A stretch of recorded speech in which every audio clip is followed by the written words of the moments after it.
Ini dari Mujadalah Kiai Kampung diterima oleh Ibu Ketua DPR RI. Kurang kencang nanti ya. Bentar ya Pak. Ya oke. Ya.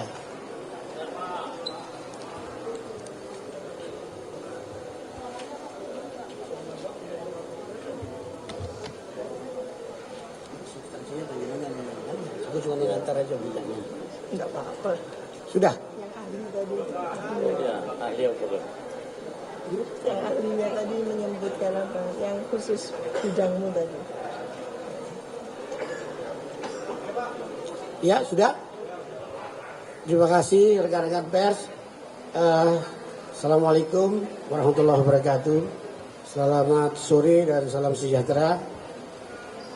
Izinkanlah kami menyampaikan sedikit informasi bahwa kami dari Majelis Mujadalah Kiai Kampung baru saja diterima oleh Ibu Ketua DPR RI, Ibu Puan Maharani, dan juga didampingi oleh Bapak Wakil Ketua, Bapak Dr. Hadi Cucun. Yang pertemuan tadi berlangsung dengan gayeng, sangat informal sekali dan terbuka, dan diawali dengan kami diberi kesempatan seluas-luasnya untuk menyampaikan aspirasi, kepentingan, dan juga pandangan-pandangan, masukan yang kami wakili, yaitu konstituen dari para kiai kampung di berbagai daerah di Indonesia. Adapun apa yang jadi materi yang disampaikan, saya persilahkan kepada Ibu Profesor Dr. Siti Zuhro untuk menyampaikan. Bu Siti Zuhro adalah pengurus inti dari Mujadalah Kiai Kampung. Dipersilahkan. Ya, terima kasih. Bismillahirrahmanirrahim. Assalamualaikum warahmatullahi wabarakatuh. Selamat sore, salam sejahtera bagi kita semua. Alhamdulillah kami baru saja Majelis Mujadalah Kiai Kampung yang terdiri dari Kiai dan Nyai bertemu dengan Ibu Ketua DPR RI, Ibu Puan Maharani, dan juga Bapak Wakil Ketua DPR RI, Bapak Cucun. Alhamdulillah kita sudah mendengarkan langsung bagaimana respon yang sudah diberikan oleh DPR RI melalui Ketua DPR RI Ibu Puan tadi itu. Jadi apa yang disampaikan oleh masyarakat itu menurut Ibu Puan sudah disampaikan dan dilaksanakan dalam waktu yang sangat segera, termasuk adalah tidak istilahnya tadi itu, uang untuk kompensasi rumah bagi anggota DPR tidak jadi diberikan, jadi diputus.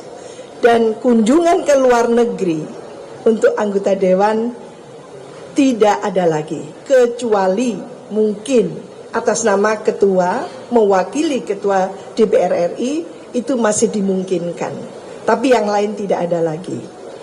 Dan yang paling melegakan adalah DPR tidak boleh elitis lagi, tapi DPR RI yang betul-betul partisipatif, yang mau mendengarkan dan membuka diri untuk terjadinya komunikasi dua arah dengan masyarakat luas. Kami yang ada di Mujadalah Kiai Kampung betul-betul menyampaikan apa yang menjadi aspirasi dari masyarakat di aras lokal itu sampai ke kampung, tidak hanya ke desa gitu, tentang apa yang mereka rasakan, butuhkan. Jadi kita menerjemahkan perayaan HUT kemarin itu yang seharusnya 80 tahun Indonesia merdeka adalah ekspresi kita itu bahagia, seharusnya. Dan kebahagiaan itu tentunya harus juga dirasakan sampai ke aras lokal. Tapi di luar dugaan, ternyata protes dan demonstrasi berubah menjadi kerusuhan dan anarkis. Maka ini yang perlu diberikan solusinya. bukan kita ratapi, tapi kita butuh solusinya, khususnya dari DPR RI yang merupakan sebetulnya rumahnya rakyat, di mana DPR RI harus melakukan tugas pokok fungsinya untuk merepresentasi rakyat luas. Dan itu yang kita sampaikan tadi itu. Tentu kita menatap Indonesia ke depan dengan usia 80 tahun ini dengan sangat positif dan sangat prospektif. Oleh karena itu banyak hal yang sangat mendasar termasuk kesenjangan sosial ekonomi masyarakat itu harus ditanggapi secara konkret.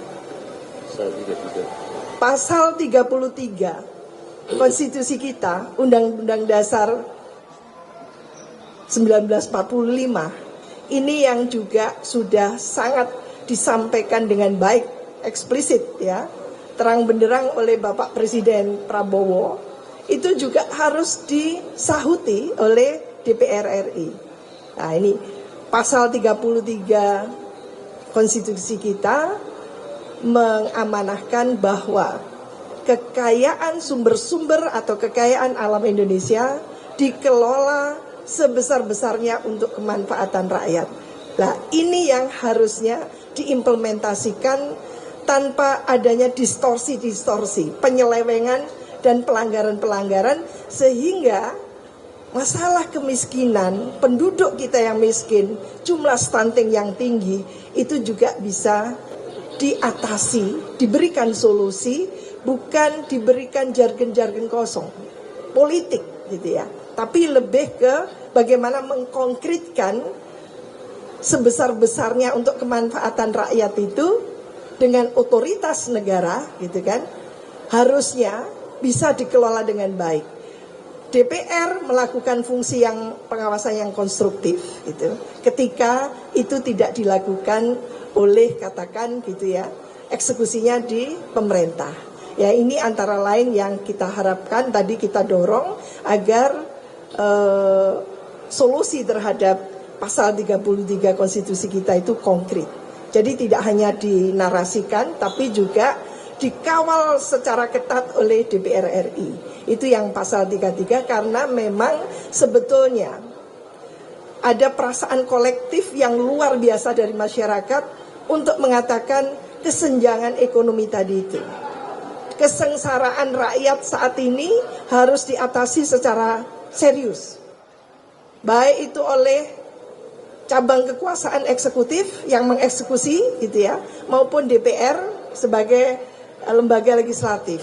Dan demikian juga bagaimana kita memiliki cabang kekuasaan yudikatif gitu ya, supaya memang kita akan merasakan adanya penegakan hukum tadi itu, penegakan keadilan sampai ke aras lokal tadi itu, bahwa kita dukung sepenuhnya Asta Cita ke-6 dari pemerintah saat ini untuk membangun dari desa, membangun dari bawah, tidak lain tidak bukan untuk memutus mata rantai kemiskinan Indonesia dan bagaimana kita mampu menghapus stunting. Intinya itu sebetulnya Bapak Ibu sekalian, apa yang kita harapkan nanti DPR berfungsi gitu ya, secara efektif, lalu mampu menyampaikan apa yang dia lakukan dalam 1 tahun pertama, dalam 2 tahun pertama itu melalui katakan tidak hanya website, tapi ada PPID saya katakan. Jadi PPID yang ada di DPR RI ini harus fungsional untuk melakukan komunikasi politik yang bagus dengan masyarakat. Hanya masyarakat yang demokratis yang terakses dengan sangat bagus dengan informasi-informasi dari lembaga perwakilan. Kita harapkan memang DPR melakukan fungsi representasi tadi itu perwakilan dengan sangat efektif. Kali ini kita tidak boleh miss.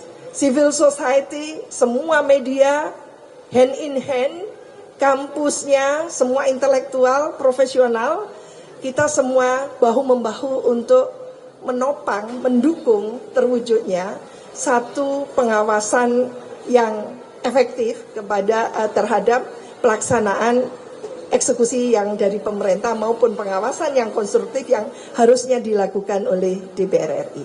Mungkin itu. Ya, sedikit saya tambahkan, rekan-rekan sekalian, dalam pertemuan yang berlangsung hampir 2 jam, itu sudah ada kesepakatan dari pimpinan DPR yang dipimpin oleh Ibu Puan Maharani dengan kami ketika berdialog, bahwa DPR sepakat untuk melakukan transformasi. Melakukan transformasi, istilahnya itu beliau koreksi sendiri.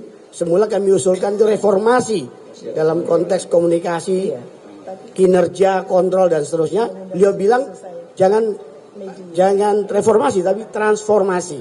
Nah, transformasi ini mencakup komunikasi yang memang lebih luas dengan menghidupkan Badan Komunikasi Masyarakat BKM. Nah, ini luar biasa. Jadi satu kemajuan ya, termasuk juga diantaranya adalah kesediaan beliau untuk dikritisi, dan insya Allah dari ke depan ketika tadi Bu Siti Zuro, Mbak Wiwi tadi menyebutkan adanya soal pasal 33, itu juga akan direspon, sudah direspon oleh beliau, dan dipersilahkan kepada kami untuk memberikan kesempatan pada pertemuan lanjutan yang lebih intens dengan komisi yang terkait dengan masalah-masalah dengan pasal 33 yaitu SDM. Iya. Demikian. Iya. Terima kasih. Sudah cukup ya? Ya. Makasih. Assalamualaikum.